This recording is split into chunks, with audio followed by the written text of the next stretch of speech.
Hello everyone, I Rumana Ali would like to welcome you all to the Facebook page of Biyani Group of Colleges. First of all, I would like to say thank you to all the honorable team members of Biyani Group of Colleges for giving me this opportunity. In Biyani Group of Colleges, we also promote our students by various activities like Urja, PEPT classes, Guru KPO, Biyani TV, Radio Selfie, yoga meditation and many more. आज का जो मेरा topic है Facebook live के लिए वो है impact of corona virus और कोविड-19 ऑन क्रॉनिकली इल डिजीजेस और क्रॉनिकली इल पेशेंट्स। तो सबसे पहले आज के लाइव सेशन में जिस क्रॉनिकली इल डिजीज की हम लोग बात करने वाले हैं वो 3 डिजीजेस जो मेजरली ग्लोबली हर एक फैमिली के अंदर बेसिकली देखने को मिलती हैं, वो है कार्डियोवास्कुलर डिजीज, रेस्पिरेटरी डिजीज और डायबिटीज मेलाइटस।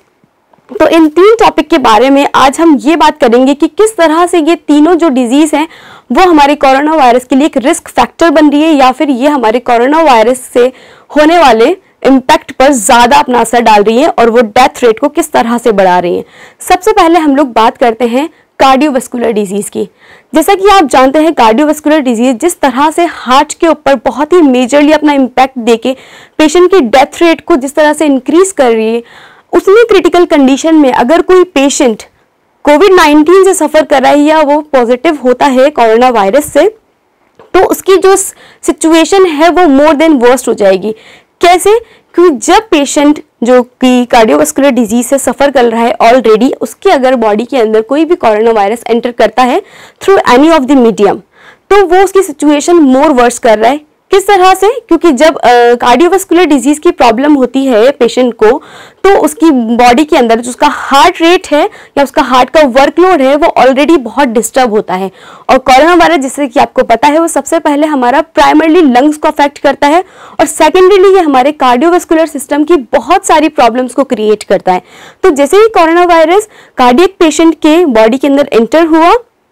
तो वो उसकी लंग्स को डैमेज करेगा और लंग्स जब जैसे डैमेज होंगी तो हमारे कार्डियोवास्कुलर सिस्टम में 2 तरह से इफेक्ट पड़ेंगे बहुत मेजरली। कैसे? सबसे पहले तो जो हमारे हार्ट है उसका ब्लड का ऑक्सीजन लेवल जो है वो एकदम डिक्रीज हो जाएगा, यानी ब्लड का जो ऑक्सीजन लेवल है उस कोरोना वायरस यानी लंग्स के डैमेज होने की वजह से एकदम कम हो गया। साथ ही साथ जो कोरोना वायरस है वो इटसेल्फ क्या करेगा, अपना इन्फ्लामेटरी जो रिस्पॉन्स देगा जिसकी वजह से हमारा ब्लड प्रेशर का जो लेवल है वो भी ड्रॉप हो जाएगा। तो जब ब्लड का ऑक्सीजन लेवल और ब्लड का प्रेशर जो है वो एकदम से डिक्रीज होगा किसी पेशेंट के अंदर, तो उसकी कार्डियक एक्टिविटीज इंक्रीज हो जाएगी, यानी जो वाइटल ऑर्गन्स है बॉडी के उनके पास ऑक्सीजन की जो सप्लाई है वो सफिशिएंट अमाउंट में नहीं जा पाएगी। तो उसके लिए हार्ट को ज्यादा काम करना पड़ेगा और जिस तरह से हार्ट के ऊपर वर्कलोड बढ़ा, कार्डियक एक्टिविटीज उसकी इंक्रीज हुई, तो हार्ट के फेलियर होने के चांसेस बहुत ज्यादा हो जाते हैं। और अगर रिसर्च के अकॉर्डिंग स्टैटिस्टिकल हम लोग डेटा देखें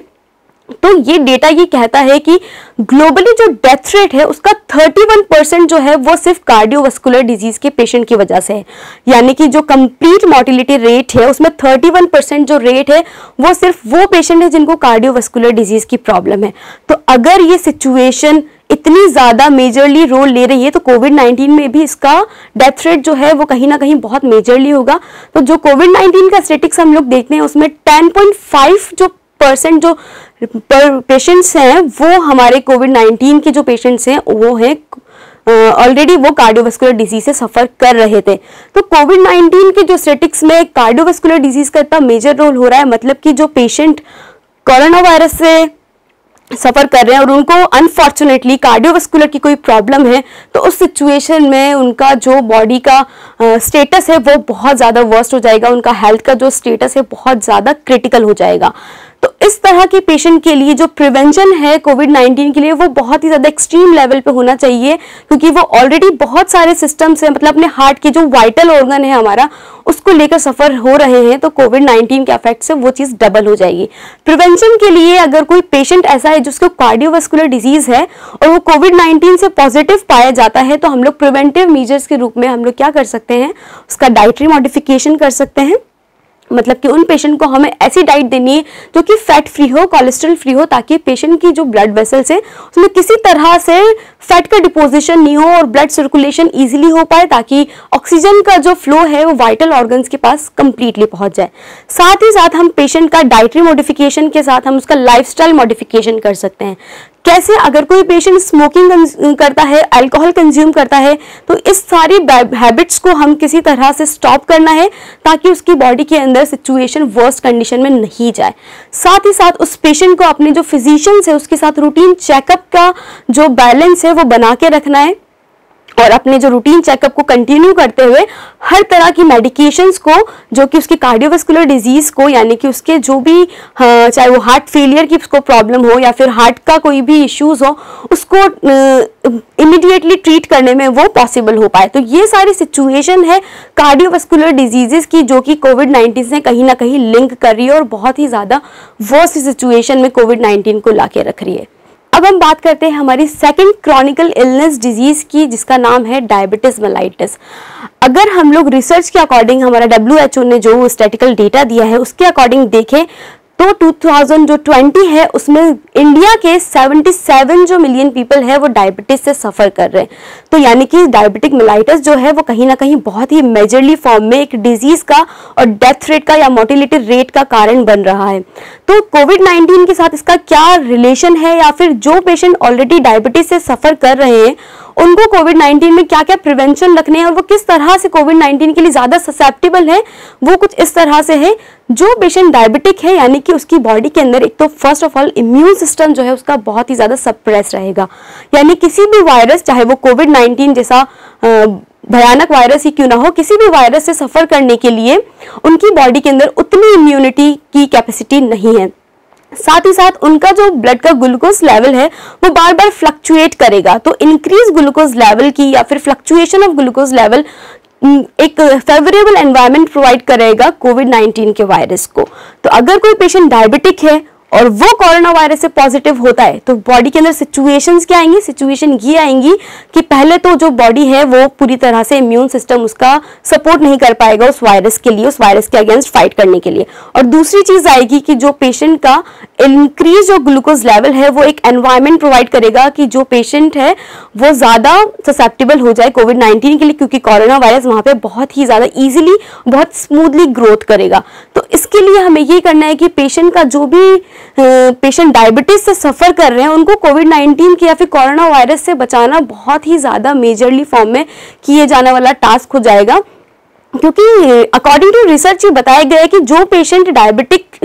होते हैं या जिनको डायबिटीज मेलाइटिस है उनको सीरियस इलनेस कंडीशन होने के चांसेस और डेथ रेट के चांसेस ज्यादा होते रहते हैं पेशेंट जिनको डायबिटीज नहीं है। तो इसलिए जब बाकी सारे क्लिनिकल सीरियस कॉम्प्लिकेशन, जो भी क्रिटिकल कॉम्प्लिकेशन है, उसके लिए डायबिटिक जो है इतना मेजरली अपना रूप दिखा रहा है, तो कोविड-19 जैसे बड़े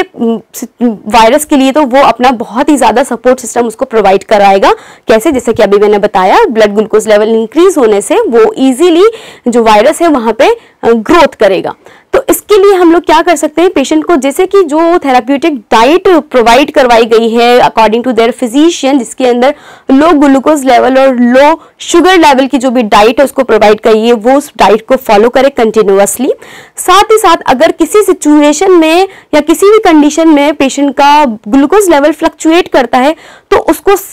इंस्टेंटली क्लियर करने के लिए इमीडिएट उसके लिए पेशेंट अपने या तो कोई मेडिसिन जो वो यूज करता है या जो भी इंसुलिन इंजेक्शंस का या इंसुलिन का वो यूज करता है वो इमीडिएट कंडीशन में उसके पास रहने चाहिए, ताकि अगर कोई भी सिचुएशन ऐसी बनी कि ग्लूकोज लेवल ने फ्लक्चुएशन लाया तो वो जल्दी से अपने ग्लूकोज लेवल को दोबारा से मेंटेन कर ले और किसी तरह से अपनी बॉडी का इम्यून सिस्टम मैनेज करके चले। साथ ही साथ वो ओवरलोड जो वर्क है उससे भी थोड़ा सा बचे। और दूसरी चीज, वो अपने किसी भी तरह से, सिंपल एज बात यही है कि वो किसी तरह से अपने ग्लूकोज लेवल को क्या है अपनी बॉडी के अंदर बनने नहीं दे, ताकि जो कोरोना वायरस का जो इम्पैक्ट है वो उसकी बॉडी पर उतना वर्स नहीं जाए जितना कि जा सकता है। अब हम बात करते हैं सबसे लास्ट क्रॉनिकल इल डिजीज की, जो कि है रेस्पिरेटरी कंडीशन। अब जैसे कि आप जानते हैं कोरोना वायरस किसके लिए बना है, ऑब्वियसली वो हमारे लंग को डैमेज करने के लिए बना है, वो पूरी तरह से हमारे रेस्पिरेटरी ट्रैक्ट को ही डैमेज करने के लिए आया है। तो अगर कोई पेशेंट ऑलरेडी रेस्पिरेटरी डिजीज जैसे कि अस्थमा या सीओपीडी से क्या कर रहा है, सफर कर रहा है, तो अस्थमा और सीओपीडी की कंडीशन में उसका अपर रेस्पिरेटरी ट्रैक्ट और उसका लोअर रेस्पिरेटरी ट्रैक्ट दोनों ही बहुत ही क्रिटिकल कंडीशन में सफर कर रहे हैं, क्योंकि उसका अपर जो रेस्पिरेटरी ट्रैक्ट है अस्थमा की कंडीशन में, यानी कि उसका जो एयरवे है उसके अंदर ऑब्स्ट्रक्शन आया हुआ है, और साथ ही साथ सीओपीडी की कंडीशन में उसका जो लंग है उसके अंदर गैसेस का एक्सचेंज प्रॉपर्ली नहीं हो पा रहा है। तो इस सिचुएशन में अगर पेशेंट कोरोना वायरस से सफर कर रहा है, कोरोना वायरस पॉजिटिव आता है, कोविड-19 से अगर वो सफर कर रहा है, तो सिचुएशन बहुत ही ज्यादा वर्स्ट होने वाली है, क्योंकि उसका लंग ऑलरेडी इतना कैपेबल नहीं है कि वो ऑक्सीजन का इजीली यूज कर पाए या फिर ऑक्सीजन को कंज्यूम कर पाए। और अब वो जैसे कोविड-19 से सफर कर चुका है तो सिचुएशन बहुत ही वर्स्ट हो चुकी है, क्योंकि कोविड-19 ने लंग्स की कैपेसिटी को और ज्यादा कम कर दिया है और अब लंग बिल्कुल भी कैपेबल नहीं है अपनी प्री स्टेज में वर्क करने के लिए। तो सिचुएशन को, रेस्पिरेटरी ट्रैक्ट की अगर कोई भी प्रॉब्लम हो रही है, उस सिचुएशन को कोविड-19 है जो बहुत ही ज्यादा वर्स्ट कर देगा और पेशेंट की डेथ रेट का जो रेशो है वो बहुत ज्यादा इंक्रीज कर देगा। अगर हम लोग रिसर्च के अकॉर्डिंग जाएं तो वही स्टैटिकल डेटा कि अगर जो पेशेंट एस्थमा और सीओपीडी से सफर कर रहे हैं उनकी जो मोर्टेलिटी रेट है या फिर उनकी जो भागीदारी है डेथ रेट के अंदर वो होती है 60% कंप्लीट। और अगर कोई पेशेंट जो कि अगर वो कोविड-19 से सफर कर रहा है तो 60% चांसेस होते हैं कि उसकी डेथ होने के चांसेस बहुत ज्यादा है, 60% है। और अगर कोई पेशेंट है जिसको ऐसा कोई प्रॉब्लम नहीं है, यानी रेस्पिरेटरी ट्रैक्ट से उसको कोई इश्यू नहीं है, रेस्पिरेशन का उसका जो भी है वो बहुत ही क्लियर है, उसको किसी भी तरह की अस्थमा या सीओपीडी का इश्यू नहीं है उसकी बॉडी में, तो उसकी डेथ के चांसेस एकदम हाफ होके 33% उसके डेथ के चांसेस और सीरियस इलनेस के चांसेस हो जाते हैं। तो इस तरह से हम जान रहे हैं कि किस तरह से रेस्पिरेटरी ट्रैक्ट के डैमेज होने से, यानी कि लंग्स में प्रॉब्लम आने से, एस्थमा और सीओपीडी जैसी वर्स्ट कंडीशन आने से पेशेंट का कोविड-19 से सफर करना और उसके लिए सर्वाइव करना बहुत ही ज्यादा मुश्किल हो जाता है। तो इसलिए आपको वही प्रिवेंटिव मेजर्स जो यूज करने हैं, हमें एक्सेसिव